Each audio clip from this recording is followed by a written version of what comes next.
Hello everyone, this is Ketesh here. In this video, I'm going to go through the AQA Combined Science Physics Paper 2 Higher Tier from 2020. Question number 7 is on the topic of magnetism and electromagnetism. A student clamped a wire between the poles of a permanent magnet. The student investigated how the force on the wire varied with the current in the wire. Figure 13 shows the equipment used. Here you have a top pan balance, which is recording 252.3 grams. Now the switch is open, so it's literally measuring the mass of it. Now there's a wire which is going to carry a current. If you close that wire, close it, there's going to be a magnetic field produced around the wire. Now, if that's the case, that magnetic field and the magnetic field in the permanent magnet will interact. Now, if it's attracting, then either the wire will actually be pulled down or it should be pushed away if it's repelling. The top pan balance was used to determine the force on the wire. When the switch was closed, the reading on the top pan balance increased. Explain why the increased reading showed that there was an upward force on the wire.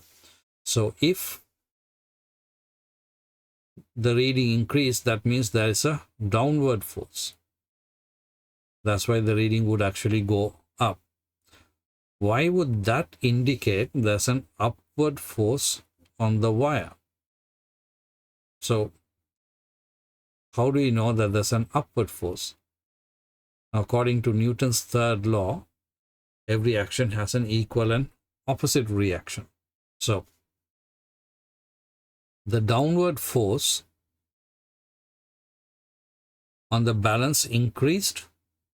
Therefore, the wire must experience an equal and opposite force, which is upwards.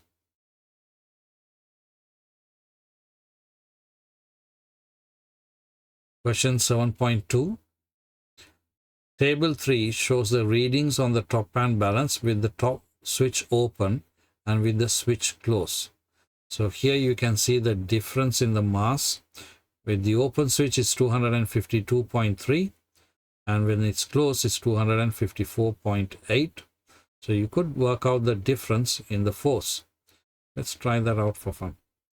So 13, 3,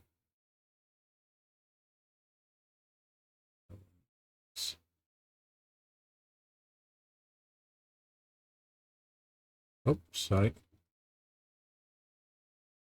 Let me do that by calculator just to show you.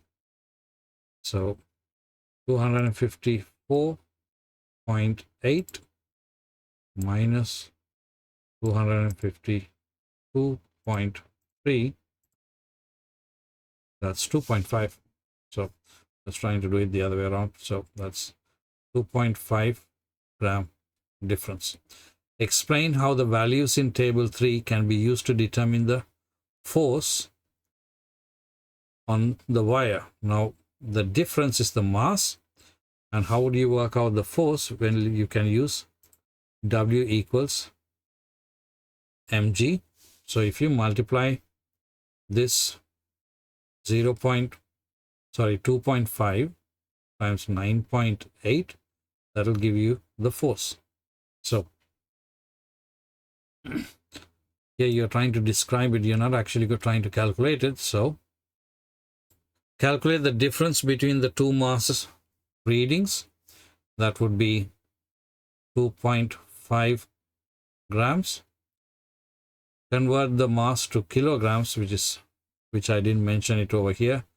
That you would divide it by 1,000, convert to kilogram, and then multiply it by gravitational field strength. So if I was to do that, W equals mg, which is 0.0025 times 9.8.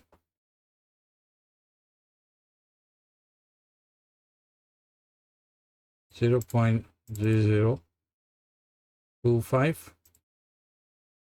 multiplied by 9.8. That'll give me 0.0245 Newton.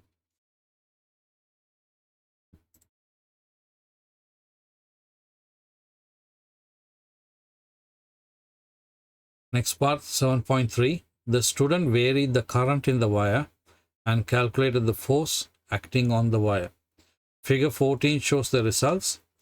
So here you have the current in amps on the x-axis going up in 0.1 increments, and the force in newtons goes in 0.005 for every box. So each box is 0.001. Here each box is 0.02 because there's 5 boxes. The length of the wire in the magnetic field was 0.125 meter, which is the length.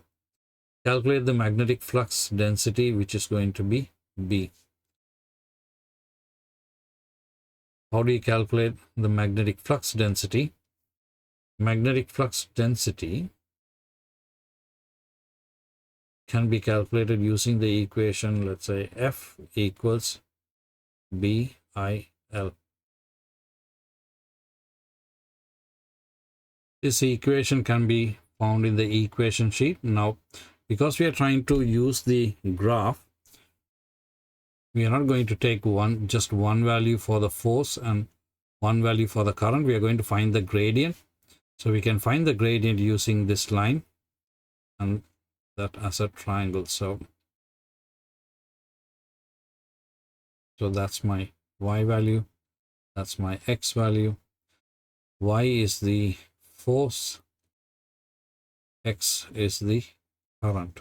So force over current is equal to the gradient.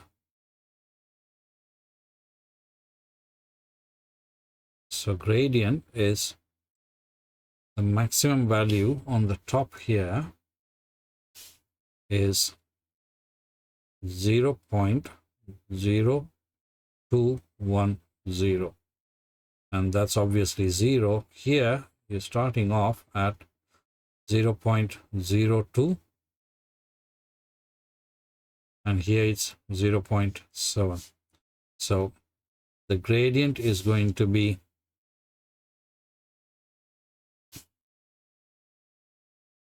0.0210 minus 0 divided by 0.7, 0 minus 0.02.